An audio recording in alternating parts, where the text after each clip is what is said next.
Hi అండి, నేను మీ వర్ష aunty. ఈరోజు ఉసిరికాయ పచ్చడి ఎలా తయారు చేసుకుంటో చూపిస్తాను మీకు. చూడండి, నాకు నచ్చిన స్టైల్లో నేను చూపిస్తాను. ఒక్కొక్కరు ఒక్కొక్కలాగా పెడతారన్నమాట. 1 కిలో ఉసిరికాయలు అయితే తీసుకొచ్చిన. కిలో ఉసిరికాయలు తీసుకొచ్చి మంచిగా కడిగి ప్యాన్ కింద ఆరబోసి వాటర్ లేకుండా తుడవాలి కొంచెం, ఎందుకంటే ఖరాబ్ అవుతుంది.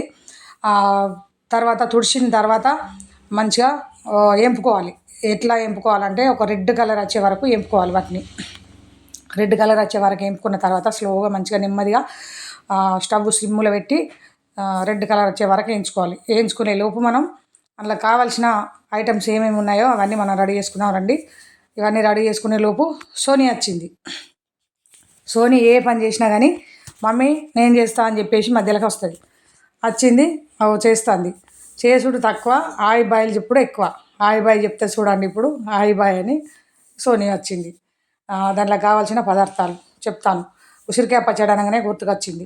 ఉసిరికాయ పచ్చడి కొంతమంది స్పెషల్గా చేస్తారు. పచ్చళ్ళ గురించి చెప్పుకోవాలంటే అందరికీ రాదు పచ్చళ్ళు చేసుడు. వాళ్ళు వేసినవి మనం ఇస్తాం కానీ టేస్ట్ మాత్రం రాదు అట్లా. మా అక్క బిడ్డ చేస్తుంది పచ్చడి, శారద, హైదరాబాద్ ఉంటుంది. సూపర్గా చేస్తుంది పచ్చడి.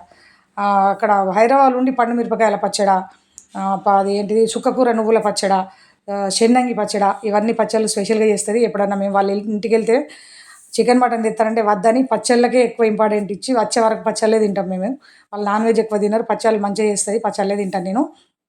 ఇంకా దీనిలో కావాల్సిన పదార్థాలు ఏమేమి ఉన్నాయో మీకు చెప్తాను నేను. మీకు అందరికి తెలుసు అనుకోండి, మళ్ళీ ఒకసారి చెప్తాను. కిలో ఉసిరికాయ, కొన్ని కట్ చేసిన ఎల్లిపాయలు, కొంచెం ఎల్లిపాయ పేస్టు, జీలకర్ర మెంతుల పౌడరు, ఆవాలు, జీలకర్ర, ఆవపొడి, ఇది ఆవపొడి, రుచికి సరిపడా ఉప్పు, కారం కొంచెం కలర్ ఫుల్ది మంచిగా ఈ సంవత్సరం పట్టించుకునేది పోసుకుంటే రెడ్గా ఉంటుంది. ఎల్లిపాయలు మాత్రం ఒక అర్ధపావు తీసుకొచ్చిన. అర్ధపావు అని ఎందుకు చెప్పిన అంటే ఎవరైనా పెట్టరాని వాళ్ళు ఉన్నా కూడా మీరు పెట్టుకోవాలన్నా కూడా మీకు కొలతలు ఈజీగా అర్థమవుతాయి అన్నమాట. అందుకోసమని మీకు చెప్పిన. ఆవు పొడి వేసి, జీలకర్ర మెంతుల పొడి, ఉప్పు, నెక్స్ట్ మన కారం కూడా ఇందులోనే వేసుకోవాలి. కొంచెం అల్లం వెల్లుల్లి పేస్ట్ కూడా దంచి వేసుకోవాలి. అల్లం పేస్ట్ కూడా దంచిన ఎల్లిపాయలని మిక్స్ వేసి ఇట్లా కలుపుకోవాలి. కలుపుకున్న తర్వాత ఏం చేయాలో చూపిస్తాను చూడండి. ఎండుమిర్చి గురించి స్పెషల్గా చెప్పుకోవాలి మనం, ఎందుకంటే ఎండుమిర్చి ఎక్కడికి వెళ్ళినా తీసుకెళ్ళాలి మనం ఫస్ట్, అంత ఫేవరెట్గా అన్నమాట. ఎండుమిర్చి అమెరికాకు వేరే దేశాలకు వెళ్ళే వాళ్ళు కూడా తీసుకెళ్తారు ఎండుమిర్చి పోపు గింజల కోసం అని పట్టుకొని. అది వేసుకొని తింటే ఏ చికెన్ మటన్ తిన్న కిక్కు కన్నా వేరే ఉంటుంది. పండ్ల కింద పడ్డప్పుడు మనం కొరికినప్పుడు ఎండుమిర్చి, అందుకని ఎండుమిర్చి గురించి అంత స్పెషల్గా చెప్తాను మీకు.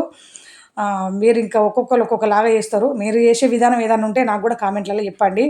నాకు నచ్చిన విధానం అయితే ఇది, నాకు చేయాల్సిన విధానం అయితే ఇది నేను చేస్తున్నా. మీతో మాట్లాడుకుంటా. నూనె వేడెక్కిపోయింది, నూనె చల్లారింది, ప్యాన్ కింద పెట్టాను. వేడి దానిలో ఎత్తానని అనుకోకండి.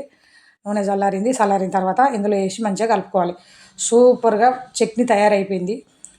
ఉసిరికాయ చట్నీ వేడివేడి అన్నంలో వేసుకొని తింటే, ముద్ద వేసుకొని తింటే అన్నం కొంచెం మెత్తగా అండుకొని ఉంటుంది నా సామిరంగా. సూపర్ ఉంటుందండి.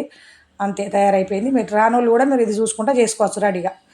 ఓకేనా ఫ్రెండ్స్, సబ్స్క్రైబ్ చేసుకొని వాళ్ళు వెరైటీ ఐటమ్స్తో